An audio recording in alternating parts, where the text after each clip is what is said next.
This clip is brought to you by SaveWithConrad.com.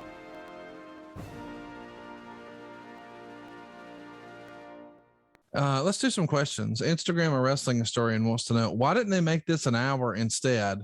Would you have been an advocate for that? Or do you think 30 minutes when it comes to TV time is probably enough? Well, I did an hour with Brock on SmackDown, I believe in 2003. Right. And it was way too long. Having Iron Man matches, when you put it on Raw or SmackDown, that's half of your show. Yeah. Right there. So, I don't think that an hour, we didn't need an hour, even though I would have loved to wrestle Shawn for an hour. That would have been the greatest Iron Man match of all time. But, 30 minutes is all we needed. So that's where we went. Here's an interesting question from Lopez that I hadn't thought about. He says, was the Titantron more of a distraction in a match like this? We were acknowledging that you had to look at that to sort of keep up with your time, and that isn't as a resource for you. But if you strip away the Iron Man stipulation, you're never looking at the Titantron. So I like that it adds to the psychology of an Iron Man match, but I wonder, did it also perhaps hurt the match, in your opinion? I don't think it hurt the match. You always have to check on the times to make sure that you're in the right frame of time at that particular point. So you do have to check on the clock every once in a while to make sure you're not too late with everything. But does it hurt the match? You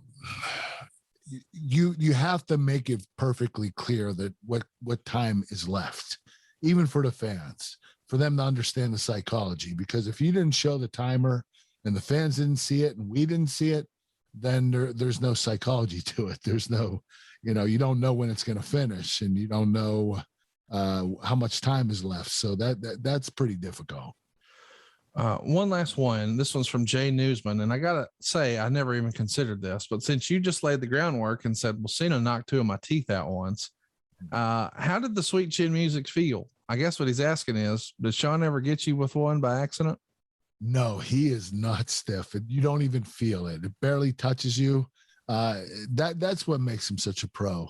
I don't know if he's ever stiffed anybody. Yeah. Shawn is that good. He's able to gauge shots, punches, kicks, his athleticism in the ring. He's unbelievable. I mean, he does things that nobody else can do. And he's the jack of all trades. Across the board, he's the best overall entertainer in the history of wrestling. Ric Flair's up there, and Eddie Guerrero, and then Chris Jericho too, especially late in his career, the way he's going. But, Shawn's probably in a class of his own.